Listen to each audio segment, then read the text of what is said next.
I refused to let my parents meet my son because they put my dog down. It wasn't until a year later that I learned the truth.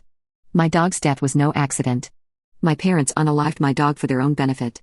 They were sick of taking care of her, so they put her down and lied to me about her death. I was pissed. From then on, I cut contact with my parents. Whenever they called or texted, I just wouldn't answer. I also blocked them from my Facebook since that's the only social media they have.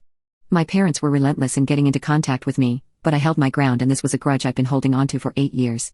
In those 8 years, I got engaged and married, 2 milestones of my life my parents missed because I refused to let them into my life. They had to find out about each event from other family members, and they were angry that I would deprive them of these huge moments. But I didn't care because I was still angry at what they did to me. Now, I have a 3-month-old son, and my brother came over to meet him. Everything was fine until he asked me if I was ever going to forgive my parents, and I firmly said no. I think my brother spoke to my parents about this because a few days later, my mom contacted me asking what it would take for me to forgive them. She said they were fine missing my engagement party and wedding, but I couldn't, by all means, deprive my son of his grandmother. I got angry reading that message because she hadn't been a mother to me since she put down my dog. I told her if she really wanted my forgiveness, then she would let me put down her cat because yes, after unaliving my dog, she went and adopted a cat. I always knew my mom preferred cats over dogs, but this was a low blow, even for her.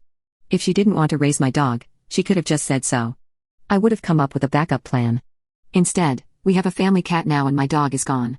She called me ridiculous and insisted that wasn't going to happen. I told her she cares more about an animal than her family, which is something she always accused me of ever since I cut contact with them.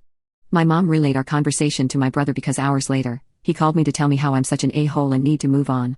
He says I shouldn't be punishing them for a stupid mistake they made 8 years ago, but this was not a mistake.